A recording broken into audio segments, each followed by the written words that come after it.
My name is Ariana. I'm a board certified health and wellness coach, and I work with integrative family medicine. And I am beyond excited that I get to be up here and learn from these two beautiful humans. Patty Elledge is a trauma healing specialist with over 25 years of experience as a therapist and somatic mentor.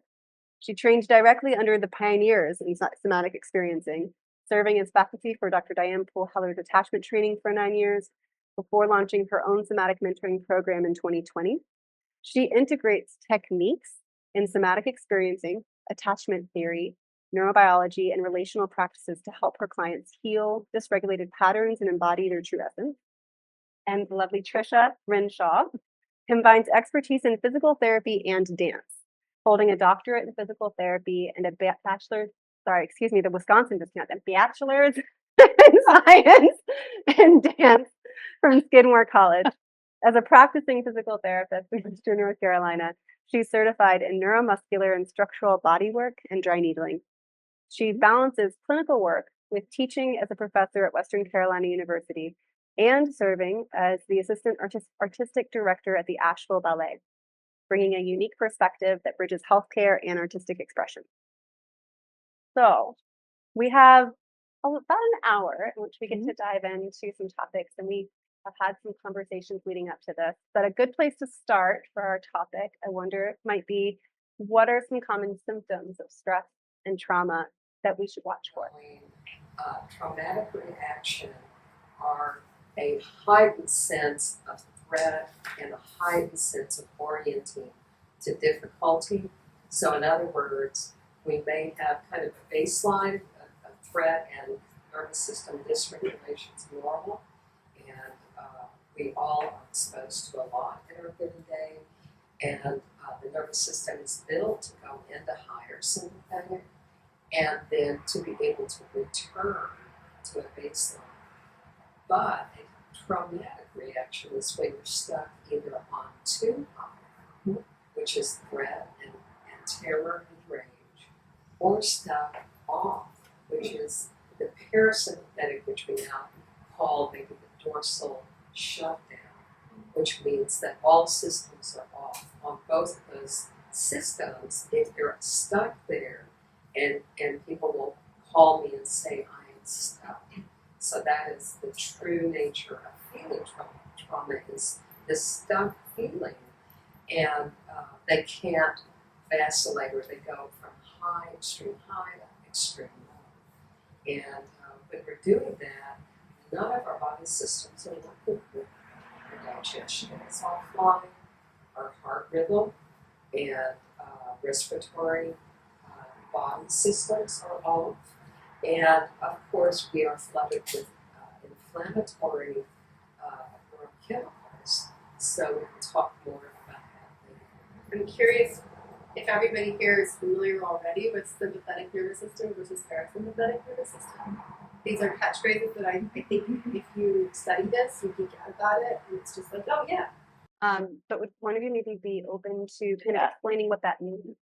So a lot of times you'll hear sympathetic being the fight, flight, freeze, fawn. I teach dance anatomy, and one of my students this past fall, I said the sympathetic nervous system has no sympathy for you. And that was the way she was remembering it. And parasympathetic tends to be what we call our rest and digest. So those are the two pathways and branches coming out. And you were saying some of the other like body symptoms. I think that we can tell for ourselves, maybe our heart rate's elevated, or a lot of people now have their Apple Watch or their Fitbit or their Oura Ring that also gives them feedback to check metrics. But you can tell too is your breathing shallow, tension headaches. A lot of people muscular tension in here, and those will be some of the physical manifestations of the stress. I wrote the same thing down about digestive issues, changes in appetite, disturbed sleep. That can be another one. Sleep patterns not being optimal. Thinking of other ones that came out. And mental emotionally, is there irritability or lability in your affect going to different extremes? that can also manifest. But then there's also times where stress for people can be withdrawing. And then also, then there's not enough quite energy in the system for things to shift and express. So they could get more withdrawn, or very quiet, maybe not having the same social connections. So some of those things come up as well. And that's that shutdown that Patty was talking about. One of our founding doctors, Dr. Brian Lewis, described this in a way that was really evocative. Imagine you're driving on Interstate 40 and traffic is really bad and you're really angry about it.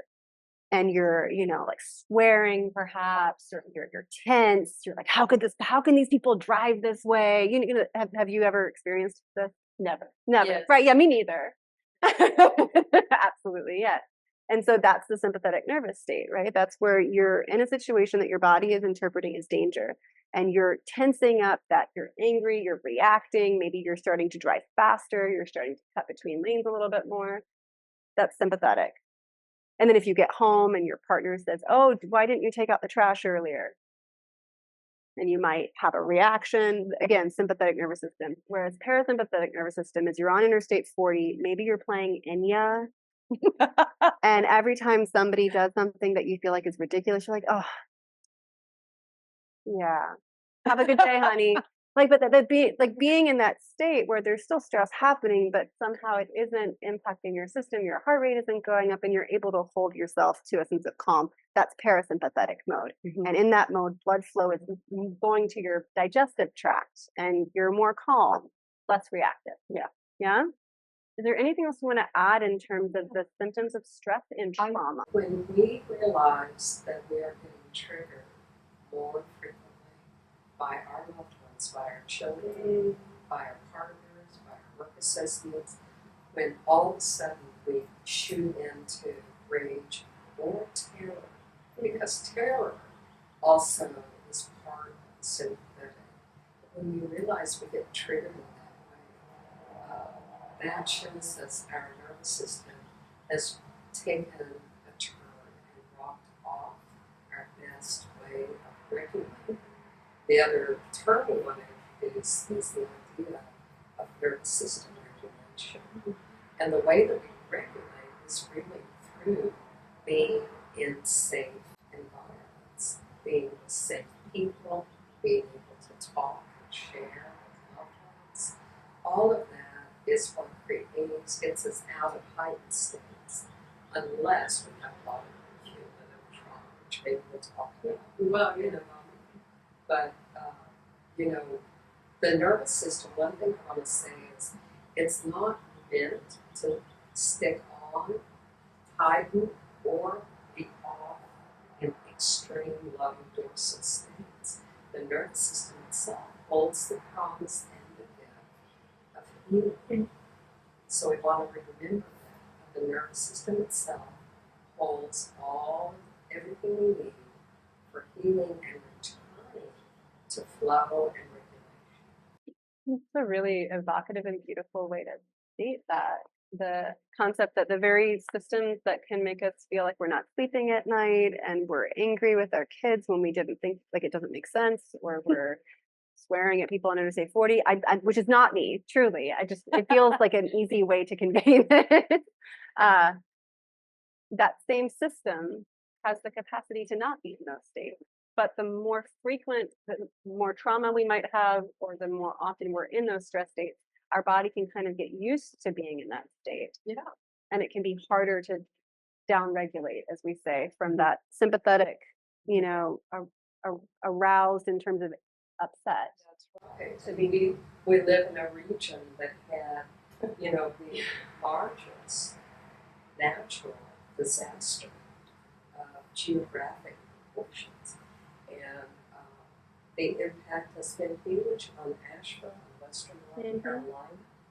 And everyone, whether your home wasn't damaged or not, every one of us have gone through a great deal of trauma. And more recently, thank God, for the beautiful rains and the fires. The rains came, but we just had a fire. Yes. But remembering that the nervous system is built to heal, it's built to return. It's really And we'll come back to that. yeah. Is there anything else you wanted to add, Trisha, in terms of stress or trauma and how we can find that and notice it in the body? If not, that's okay. Yeah, I think there's a couple other things would just be sometimes too difficulty concentrating. You're thinking about more of the mental aspect. Although I'll throw in the caveat that if you're perimenopausal, that might just be a part of your normal being, temporarily at least. So yes, there are a couple. I mean, there's a list that we could do ad nauseum. It's kind of like looking at the list of what causes cancer, what causes migraines, and those are some of the ones that I think are good to consider and keep in mind. So then, kind of going from stress and trauma to post-traumatic stress disorder, PTSD, which we hear about. I think many of us, especially in this region, especially in the last 6 to 8 months, are familiar with hearing about. Is that a diagnosis for life? Is PTSD something that you're just with forever? But it can be. But it was originally coined by Bessel. He thought it was a life sentence. Mm-hmm. He was working for the Veterans Association and had many funded research projects, but they didn't know enough. But when he coined that term, he thought it was a life sentence, and then Peter Levine, through his work, began to say, it's a nervous system stuck in dysregulation, a nervous system of traumatic events stored there, waiting to be unleashed, waiting to be expressed. Yeah, I agree with that. I think that a lot of answers are it depends and maybe. It ends up sounding very wishy-washy, and I think that yes, it can be lifelong if you aren't ever able to find some balance, get some assistance and support that you need to start to shift out of certain patterns and have certain pathways constantly firing that are keeping you in a certain way. And it's a bit fatalistic if you feel like you're stamped with it, that's it. Mm-hmm. There's nothing we can do about it. So no, it's not necessarily life sentence. It sounds like that sense that PTSD is life sentence is outdated. The sense that PTSD is a life sentence is outdated. That what we know now about trauma. Yeah, it's outdated. What else do we know now about trauma that is different? Maybe that it's ordinary. We try to demystify it. Demystify? Yeah, because it's actually a normal occurrence.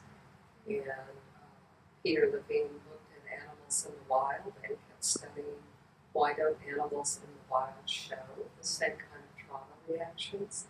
And what he found was they were able to jump and run. That nervous system energy as a high sympathetic terror if they were being chased by a predator. They continued to run until all of that was expended through the legs and returned, and he watched breathing return. There's a certain breath we watch for with somatic experience. We watch for this very intrinsic, very organic breath cycle that begins to re-regulate heart and breath rhythm. Mm-hmm. And so it definitely, but I work with people with some horrendous trauma, and people have gone through horrendous things in their lifetime, and to speak on what they have gone through, that it's not an easy revelation, not an easy thing, right, to befriend another after another human is treated. So what I hear you saying is that on the one hand, we know now that movement, from the work of Peter Levine and his observations with it, so we know that movement is maybe a key way to move the energy of that stressor through, depending on the situation and circumstance. It can't be just going to the gym. People will feel that kind of heightened energy. You can't actually install it at a deeper level of the nervous system, so you have to know how to track into the body. And the body itself is a part of the autonomic nervous system, so it's not through, it doesn't cycle through the left brain. I'm going to run and get this out, or shake and get this out. It actually is arising from it. Why I'm so glad you have this. As a dancer, yes, therapist, what do you know about that level of trauma? I think it's important to say that what most adults, I'm going to put it as adults because I am going to phrase how some kids handle things, and not to say that that's the only way they show up, but just as example, a lot of us spend our time with a lot of chronic stress, and I think most of us have heard that term and understand it as this low grade stress or sometimes higher grade that's always present, that's harder to shake. And you might have intervals where you're escaping it, but it is there. Normal stress responses involve a stressful stimulus, something that comes in that says, crap, got to do this, there's a problem. And then, yes, there's usually some sort of physical action that is accompanied. So if you're thinking about ancestrally, yes, the tiger chasing us, tiger shows up, the crap, and then there's the run. So there, you're saying it's not I better run because I'm scared. You're running because it's instinct and it's coming out. And so there's usually some sort of physical exertion to help complete the response. But it's in that moment. It's in that moment, yeah. It's not to say that we can't come back to it, because now we know that there are ways to revisit that and release. And then often too, especially on a human perspective, afterwards, there's often celebration. Woo-hoo, well, we got past that, people congratulate each other, whatnot.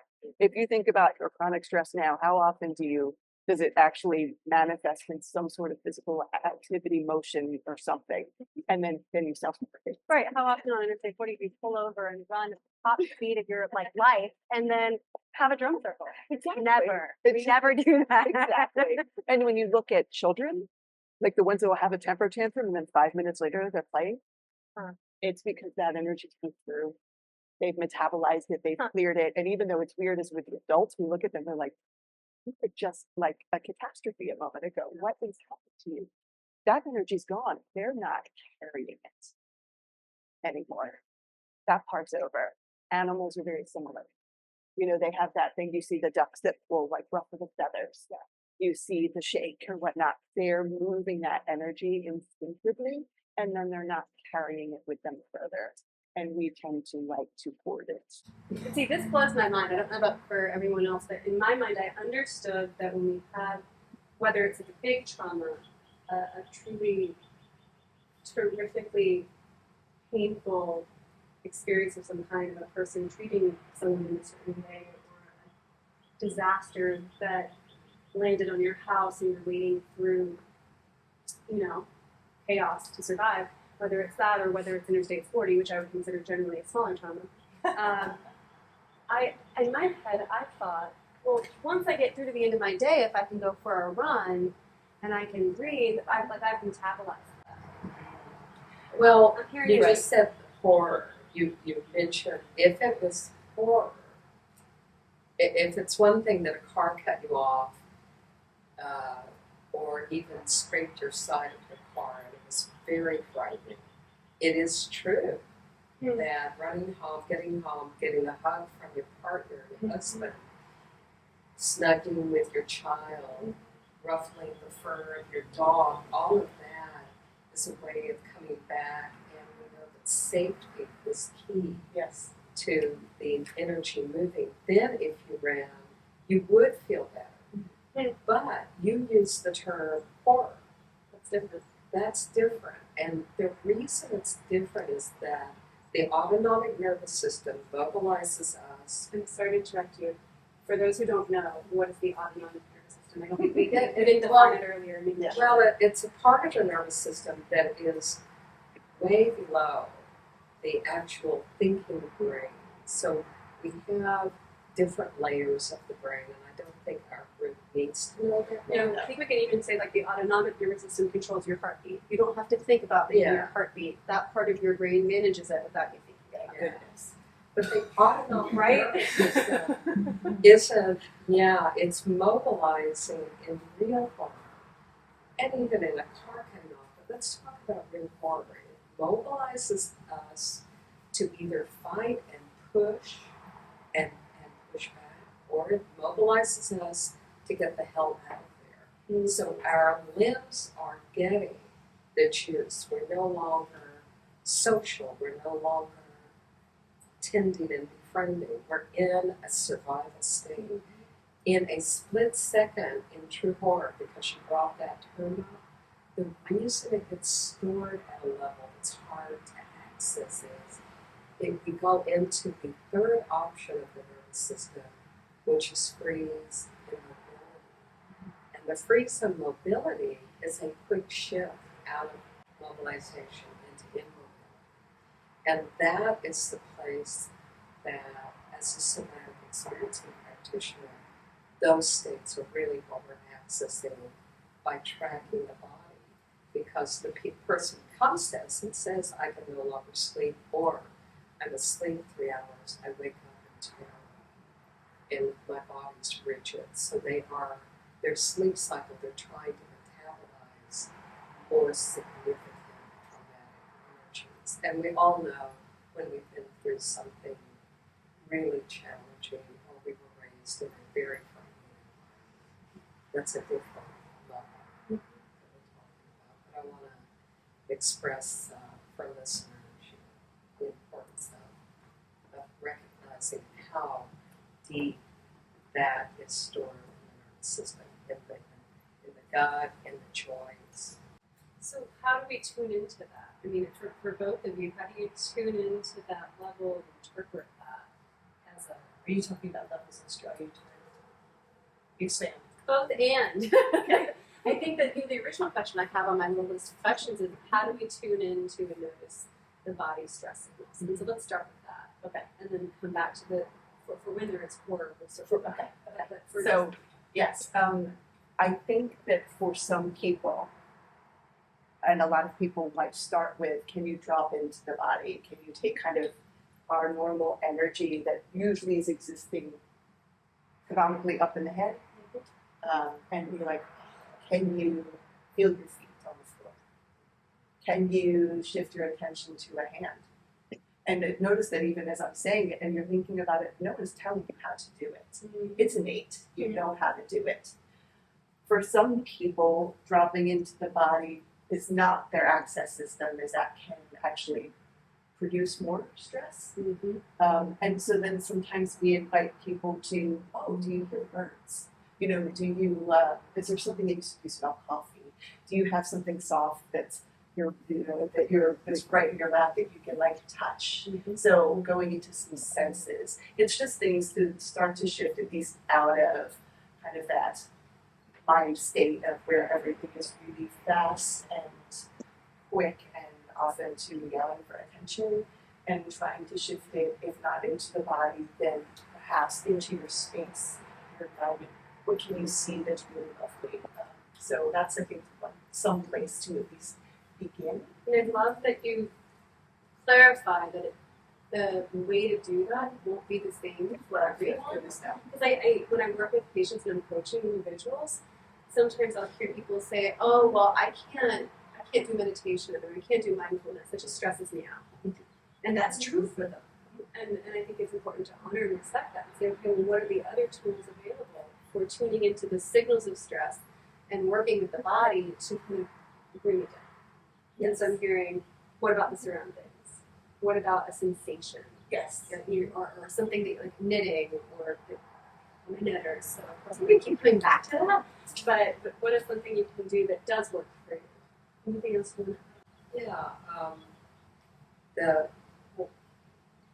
Everything you said, Tricia, is so true, that some people, even with a lot of trauma love going in to the felt sense. And the felt sense is that concept of, if I say, how do your feet feel right now? Like if I say, how do your feet feel?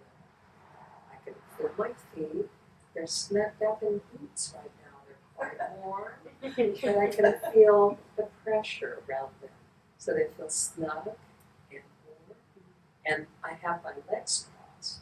So I can feel my right foot planted on the ground. And by describing that, I'm slowly moving out of the mind and story and arriving in now. And that's really an important concept for most people because the mind is going much faster than the body can digest. And so the process, everything you said, the process of shifting gears out of the mind and into the felt sense is really the beginning of being able to access your autonomic nervous system and where your stress, your trauma is. And of course, it feels sometimes frightening. Sometimes you need a guide, you need somebody that's skillful, that you can relate to as soon as you close your eyes, then you pop out and a startle reflex. All of those are signs and symptoms, but it's doable. And it's not an easy fix. On the other hand, I've seen people that come through with phenomenal changes in a 1 hour session where they get out of that stuck, very frightened state that they're in, that somehow we partly have safety in the situation and enough shifting focus. Peter found that you can go into the felt sense and feel the tightness, but you have to shift your focus out and into the environment or into a pleasant memory or who you love. And by shifting it back and forth, it begins to allow that energy to metabolize and move on. And then they say, I don't like it, so it's going on in your legs. And you say, thank God it's going on in your legs and not stuck in your hips. Now that's a good release. And to be used to things that feel unusual when you sit down with a trauma-informed therapist, body somatic therapist, you really are going to experience something I like to call it like you're on a surfboard. And you're in, high waves, and sometimes you're in the big kahuna wave. But allowing that energy to move, and your description of how a child might tantrum, as adults, we are dealing with this frozen stuff aspect, and we have to allow grace against the flow, and helping adults really learn how to love grace, but how to befriend your body, how to befriend those energies. Can I interject and just pause for a moment to ask, when you're talking about energies, and I'm curious for both of you to speak to this, when you say noticing a sensation in the hips and noticing a sensation in the legs and that's the energy moving, what is that going to feel like to people? What do you mean by that energy? What's happening? It depends. Right back to it. It's like Understandable. 6 billion people or 7 billion. It's that like. It depends. Sometimes people, and in asking, they can describe things different ways. They might just feel, it might be temperature related. They might feel cool or warm. They might experience it with color. Oh, I see it as purple. It's like the feeling in my hips is purple or Yes. it's hot or cold. Yes. They might also have a shape with it, or it's very bound up. Oh, now it's loosening some. They might have an image that comes up. They might have a thought that comes up. So there's lots of different ways, and there isn't a right way. I'm sorry for the perfectionists out there. They're going to be like, I'm not doing this right. It's okay. There is no one way. There is no one way. And sometimes it's also helpful to know that numb is a feeling. Numb is valid. There are a lot of people that start there, and that's what they're noticing predominantly for a while. And then sometimes, and I'm sure you've been in this situation, that I'm going, is there anything that isn't numb? How about your left pinky? You know, what else might be going on? For instance, low back. Let's just throw that out there as an example and say people are experiencing low back pain. That's a common symptom. Are there physiological reasons for this? Absolutely. Does that mean that there are not mental, emotional, or energetic components? No. So that's a big area of support. Um, Sometimes people can feel like they're at a crossroads, or there's also looking at maybe right and left sides of the body. And if you're looking at more Eastern medicine, the right side is the yang and the masculine and the doing, and the left is the feminine, the yin, and the receiving. People who have shoulder, well, are you trying to carry the weight of the world? People with even recurrent bladder infections, what are you pissed off about? There's just another way to start to interject and have some other questions to look at different parts of your life that aren't just physical, so that we can get a more holistic approach to healing. And I apologize if that was a tangent, because now I don't remember the original. Well, I think it's important because we're segueing into emotion. And we have only been talking about the body, and we want to include the emotions. Great, that it was very intentional. It That I really did. is. I think that we tend to think, okay, what's going on with the head, and then what's going on with the body. We forget they're literally connected. We are a system. Yes. And so if something has happened to us, then it has happened to our nervous system, which is going to react emotionally and physically. And so it makes sense that we are literally connected. Mhm. And so It's more to that emotional. well, the way that we know ourselves is the way we feel in our bodies, our emotions, and the thing that Tricia was beginning to talk about, like if she's got a person that she's working with, and the knee is hurting, the hip is hurting, you're both anatomically interested as well as maybe the injury, the stress point, but the emotional quality too. And the emotional quality has been so minimized for so long, particularly in Western culture.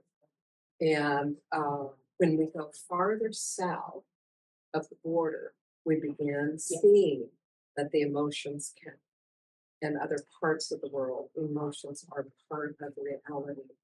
And my particular specialty, yes, is the body and the neurobiology of trauma, how to work with it. But really, my particularity is about the resonant field of feeling one another and the ability to express the emotions around trauma, because trauma happens when there isn't enough personal support. It doesn't even, I've seen people with limb dismemberment and but who had really great care following it, who made sense of it in a different way. They made sense of it differently. Like so and so was there, they carried me, they did this, that. Then after that, so and so showed up and they worked with me and they sat with me. So it's the lack of human care, of connection, that registers trauma in a big way, and the return, kind of the healing, is really being an empathy or person with empathy and concern on your behalf that you're sitting with, that feels you and allows for the heart. Because I'll tell you the other thing, Ariana, is the heart is the biggest regulator of the nervous system. So the heart and the lungs, that heart rate variability that we know about, that is the rhythm of inhalation and then the heartbeats with inhalation and exhalation. Real quick, is everybody here in the room familiar with heart rate variability as a concept? I was just explaining. Sorry. I know, and that you have such a poetic way. So I just want to capture what you just said and repeat it for folks so they can hear it again. Well, it might be something that you and Tricia probably can talk about, some of the, things to wear, like the heart rate and things like that. But heart rate variability is a key feature we found in regulation, in nervous system regulation. And so I work with it. I sometimes refer to myself as an RN sitting in a room without any of the equipment. So I can read when people go into heightened stress reaction. I can read when the state change occurs and people are beginning to relax. But what I was saying is the heart, what I want to emphasize is not so much science right here, but that the heart rhythm itself and emotional flow out of the heart is the greatest regulator. And the way that we co-regulate with one another and create safety and space for emotion is hugely important. Yeah, I was just going to add in terms of the heart rate variability. Yes, there are some great things. I have an Oura ring. I don't know if you've heard of this. This is the one that I've had since 2019. I'm someone who I don't like watches. So Fitbits don't work for me. I like the ring. I download it to an app. But it will look at my body temperature. It can look at my heart rate. And I know Fitbits have this, Apple Watches have this, but heart rate variability is going to look a bit more at timing of your heartbeat, space in between beats, and how that's continuing. I'm not explaining it. How it's the spaces between and as a whole, like it's the ratio. It's the ratio. It's the ratio not of finding the the right word.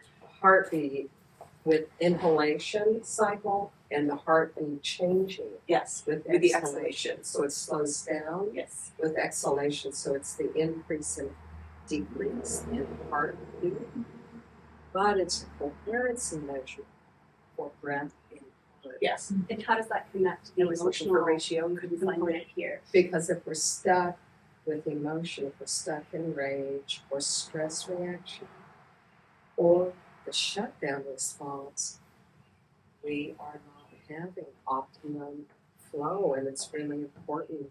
These are all patients over in integrative health, and so that's key feature of medical concern. So in to pull from and pull these threads together. Yeah. My understanding, and correct me if I'm not catching this well, is that when we are stuck in a state of that sympathetic nervous system we were talking about earlier, when there's rage, when there's a high level of stress, our heart and our breath are such that they're not in an ideal rhythm. Yes. Ideally, as we're breathing in this and breathing out, our heart and our lungs and our whole nervous system are working together in a dance. And that dance allows us to feel greater calm and well-being. Yes. And if there's trauma, if there's emotional trauma, and stuck in places, then you might be stuck in a rhythm of breathing and a heart rate that isn't in that ideal kind of ratio of variability. And that is connected to other challenges health-wise, which we're not going to get into here today, but this is just another metric of like, oh, this is a way that you can use an Oura ring, for instance, or you can do meditations for heart rate variability, and or work with a therapist trained in somatic experiencing. Part of what you're doing is actually changing the rhythm of your heart and your breath. That's right. I'm metabolizing some of the stuck energies, because if someone says I have a funny breath cycle, and I'm looking at them and I can see that, I can see it shallow, I can see the shape, and I'll ask them specifically, what do you notice right here?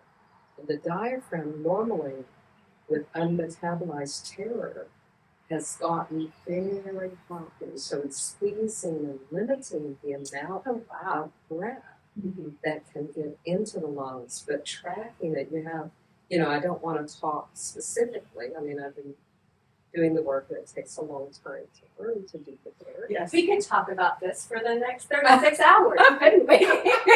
You didn't know. No, you're not doing that. But yes, we don't need to get into that. But the, having your diaphragm continually be in a very suboptimal position is going to affect not only, it's sort of a cascade effect.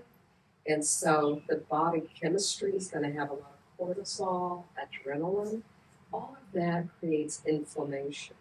Now, Ariana, talk about the medical issues related to high inflammation. And this is where we can go back and forth. But Yeah. it's like when you're stuck, when you have the system that's being mobilized when we're stressed is to save us.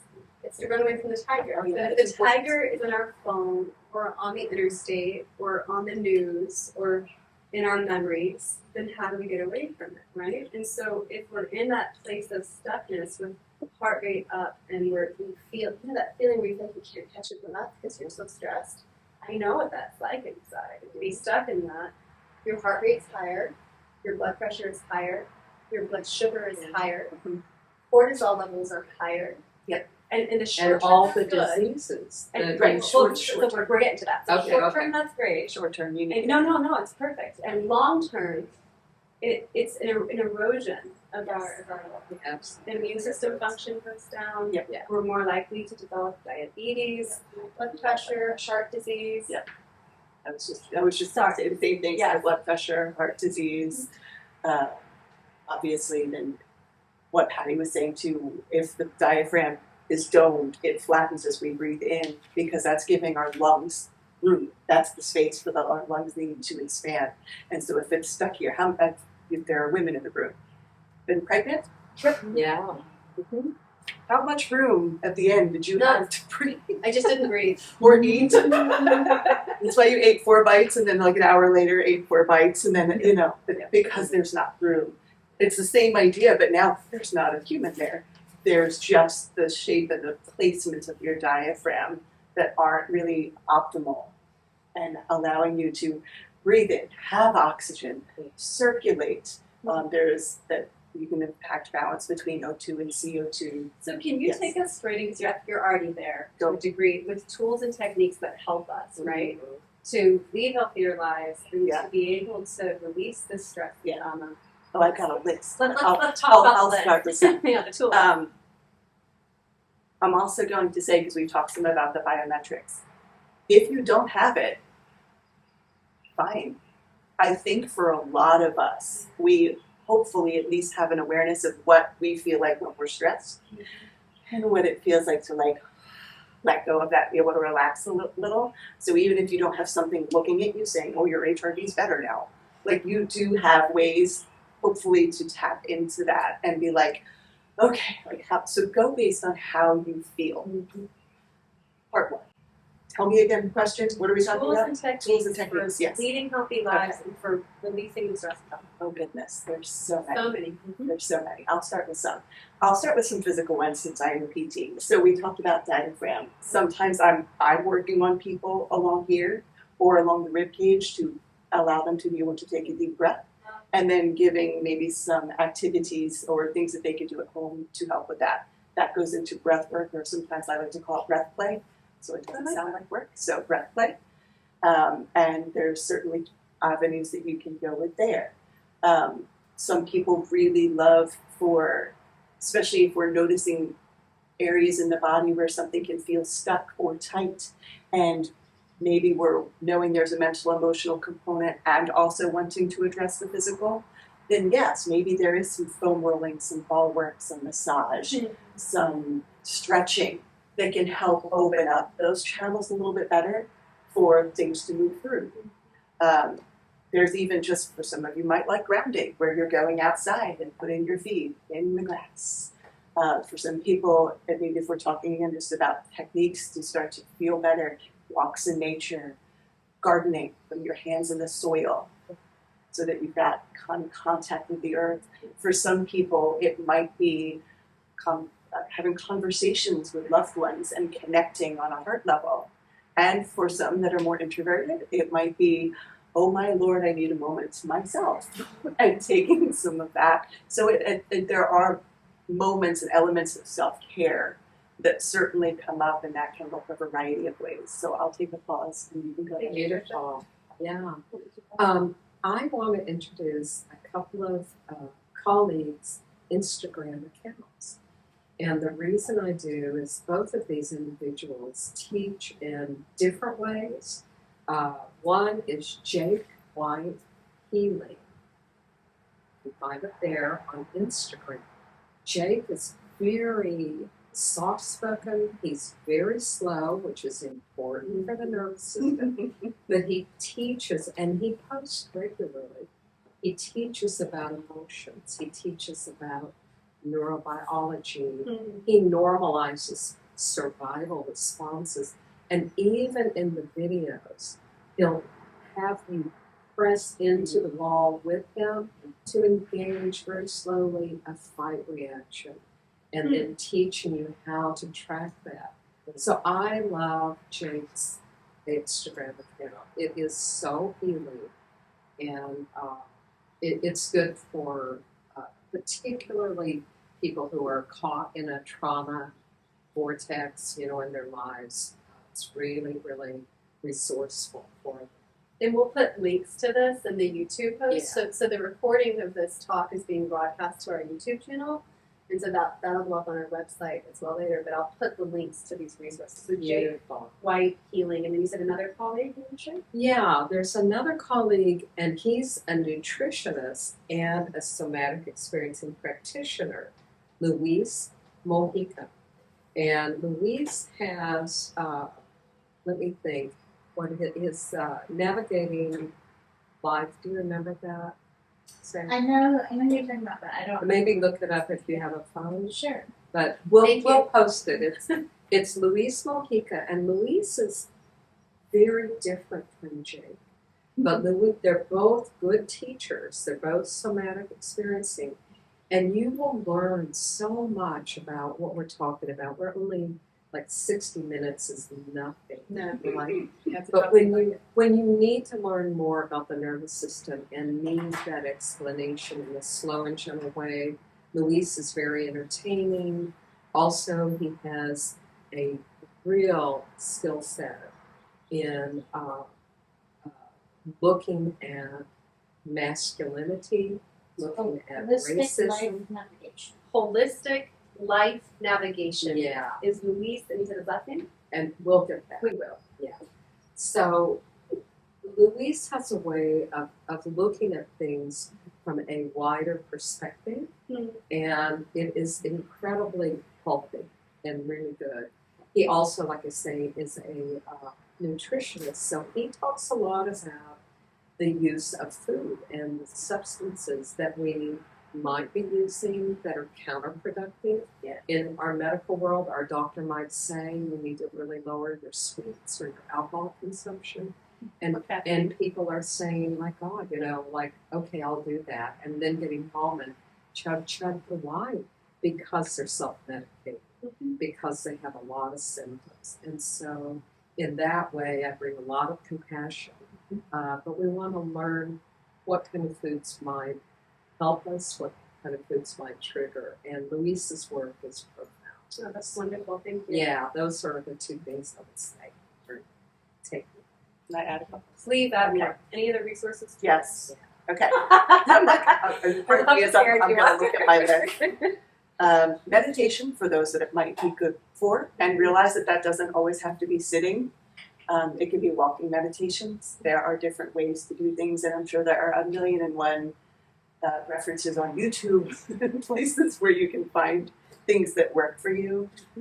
Body work, massage, acupuncture, chiropractic care, yoga. It has to be what works for you. And some of that is going to be trial and error. You're going to go yoga and be like, nope, that was not it. I hate that. Or that yoga teacher. Right. Also true. You can try a different type. But try some things. For some people, it is exercise. They're like, oh my gosh, this helps me stay sane so much. It releases endorphins. It's great for your health. And realize that can change as you go. And what I mean by that is not that you don't exercise. I mean that when you're 20, it might be one thing. And when you're 40, it might be something else. And when you're 60, it might be something else. Or maybe you've always been a runner and then you're in a lot of high stress, and then maybe adding more exercise that again can be very stressful for you isn't the best, but maybe for you it's very soothing. There's the it depends. Again, if you're somebody who's, shall I call it a cortisol junkie, and you're on the go, go, go all the time, and that's you, maybe CrossFit isn't the best thing. Maybe then. Are you sick? I know, Sorry. I heard her and I went, You know, and then maybe yoga is your friend. Or So, like, Qigong. think about the things. Yes, Qigong, Tai Chi. Think about the balance to be had. Yeah. I did say I did have nutrition on the list, and Patty spoke to that. Water is your friend. Sometimes it's a cold exposure, sauna. Some people really feel great in sauna. Some people really enjoy the cold plunge. Great. I did also put a couple things like putting yourself first. Especially right now, for those of you who aren't here, in the room it's mostly women. Hi, Tom. It's women and Tom. And for those that are parents, and you have put your children first, and society has programmed us to be helpful, be a good girl, do all this stuff.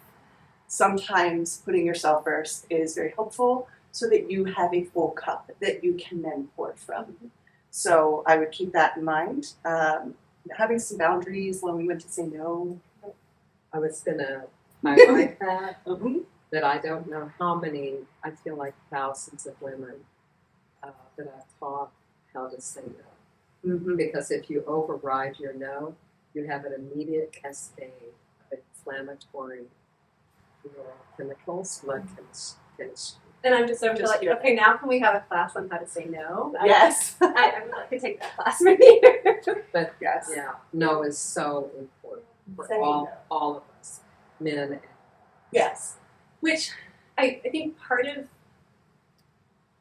where we have Yeah. 1 more minute to bring all these threads together. If you are numb because you've needed to dissociate, if you've needed to Yes. numb to survive Yes. something difficult, then it's difficult to know what your body feels in a given moment. Yes.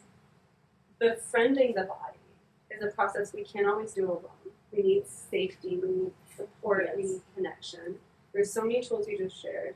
And by befriending the body, of hearing that that's how we can start to, 30 minutes ago, both of you kind of made this point that our body's signals are our best friend. And that's, I think, what you're saying, that's true if it's numbness, because that's information about where we're at. And also if we are not in a state of numbness and we can feel, oh, you just asked me to take on a commitment and my whole chest just locked up and now I can't breathe. That's a no thank you. Yes. But if, That's if you can't feel it, then how often are you saying yes because you can't feel it on top of everything? You know, it's funny, Ariana, because I think people interpret it differently because as children they weren't allowed to have a no ever growing up. And if you have that, then you may be at lunch, someone says, let's go do this. You feel the panic and you agree to go along even though you don't want to, but then the panic begins. You interpret it that something's wrong with me. And that's part of the threading it out with somebody that's a trusted ally. What does it really mean? Does it mean that you're not social? Does it mean you're an inept? Because people will interpret it as that rather than a signal of, I really don't like the thing that's happening right now with this person. I don't want to go and spend more time with them. As children, we internalize what happens to us. As adults, we have our own thing. This is very complicated material, and I think it's 7 o'clock. Shockingly, 1 hour doesn't feel like enough. We knew that would be the case. Hopefully, this conversation has illuminated some of what we're experiencing in terms of stress and trauma, and also some of the ways that we can identify what that's like in the body, and also some tools. In closing, is there any last idea that you want to share? No? I do. I would just say this. You had mentioned it already, Patty, so I'm going to re-emphasize that for any healing to occur, there has to be a level of safety. Mm-hmm. And again, that can look different for different people. And then also realizing that if a trauma has occurred, a lot of people want to do work on their own.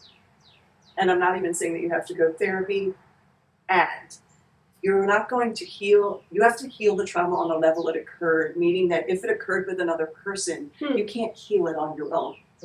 It's usually you're going to need someone else to sit with you through that and go through the process. So keeping that in mind in your healing journeys, whatever that looks like, that working with someone, whether it's a professional, a guide, a therapist, or at least having a close friend that you feel safe with, that you can talk through things with, or sometimes even just sit with, great. And I would do the both of you injustice if I didn't just very quickly make sure that people are aware that both, I mean, you have years of experience in the world of somatic experience, and you're in the beginning I'm in journey the beginning of becoming somatics. certified Yes. as a somatic experiencing practitioner. Yes. And so somatic experiencing practitioners are sometimes therapists, sometimes not, who are specifically trained in coaching people through this process and identifying what's happening in the body and going through the process of releasing that's stored up. Yeah, it's a 3-year training. Yep. And once you're in the training to become certified, or licensed, not licensed, certified, you have to have personal sessions. And that has to be with an approved provider. So it's through the 3 years, you're actually getting your own work done, and your own body, your own nervous system is the laboratory of understanding all of the material that you end up learning, as well as case consultations, how to provide this. And I wanted to share that because I think in terms of sharing resources and sharing tools, if you are interested in working with somebody and having a person partner with you and help you guide through this experience, then that's something you can look for. Do they have a certification in somatic experiencing? And I'll put links into the YouTube post for the traumahealing.org. and to your website as well. Yeah. Although I know you're not taking new patients. Or Yeah, clients I right do now. more mentoring of other therapists and part of the SC work. You're taking patients actively as a physical therapist. Yeah, and I've also done some coaching too. So All right. Well, thank you both so much. Thank you for your wisdom, for your experiences shared. Thank you so much for your insight. Thank you.